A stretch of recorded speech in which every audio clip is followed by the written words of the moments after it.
Oh yeah, you guys are in for a surprise on this video.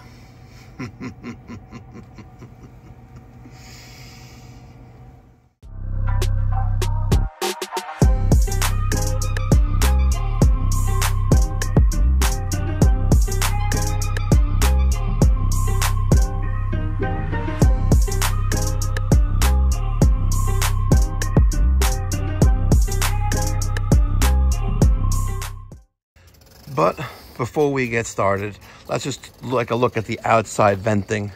We have our exhaust, we have our fresh air. Granted, there's no 12 inches minimum of vertical separation. We do have more than 12 inches of horizontal separation. I would say about a good 30 inches right there.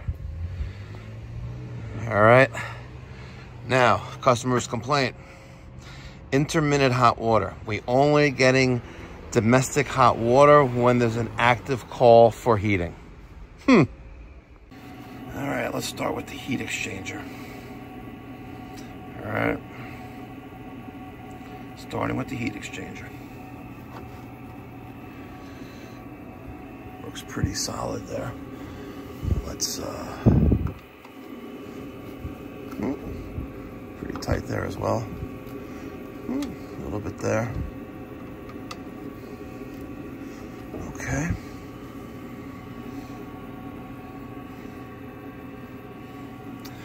Take a look at the bottom.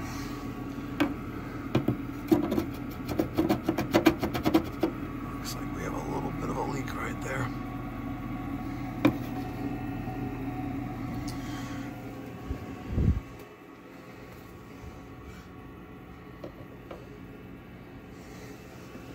In case you're wondering, it's a Bosch.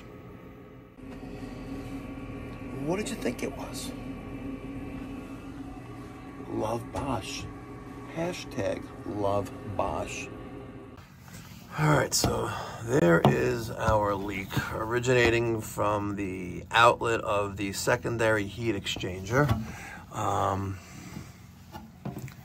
It appears as though the connection there is no bueno.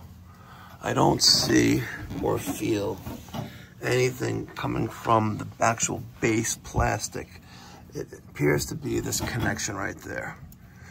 And that is causing secondary damage down below to the bottom of the chassis. There. We're dripping there out of that drain. So right now we have an active call for domestic hot water and it is not firing. We have a bad flow sensor. All right, I always say a good technician is observant of his surroundings. All right, so yeah, I'm gonna turn it off right now though, because it's off now. Our heat is on though. So that black thing right there, that is our flow sensor on the domestic cold water inlet, because that is domestic cold, that is domestic hot, inlet, outlet, okay? This is closed, this is open. If I open this, we'll have domestic water flowing through this because I have a faucet open. If you notice, this wire, as I was just investigating and checking things out, this little purple wire popped out of there, and that's no bueno. That is really no bueno. I am going to temporarily just splice this back in and give them some temporary comfort right now, but we have to address the leak, and the customer needs to learn that putting a bucket into something and let it continue to run doesn't really help anyone. It just hurts himself and it hurts his wallet because it's going to cost him more money. All right, let's make this work. All right, so let's take a closer look at what we're actually looking at here. This bottom piece, this black, I guess, component, which is the bottom part of the heat exchanger, this is the drain collector of the secondary heat exchanger. All right, it actually continues up the entire back, all right, in that black plastic, and it continues up into the top where our exhaust is. We're going to see we have an exhaust thermistor here. We have a combustion test port right there. And everything there looks intact. No rust, anything on the top or the bottom. We have nice 2-inch PVC. We have a nice, very nice, secure band, similar to, I guess you can say, a no-hub coupling without the rubber there. But we have a stainless steel band on top and bottom, and this metal piece actually appears to be, it holds it all together. Very, very ingenious idea right here. That will prevent this pipe from being dislodged from the exhaust, and of course the machine would run because there's no sensor there. So, but very, very nice. A smart, relatively inexpensive component that they added to this machine, singular, by Bosch. Amazing, beautiful machine. But let's talk about the components of this Bosch singular. This is our heat exchanger. As mentioned, we have flame rods and a flame sensor. This is our ignition transformer. When we have a call for heat, this component gives its power and it sends a spark to these leads right here, and then that sparking will occur inside the combustion chamber. This wire right here will sense that flame for flame rectification. Back to the top, that is our exhaust thermistor or temperature sensor for the exhaust, and right next to that is the combustion analysis test port.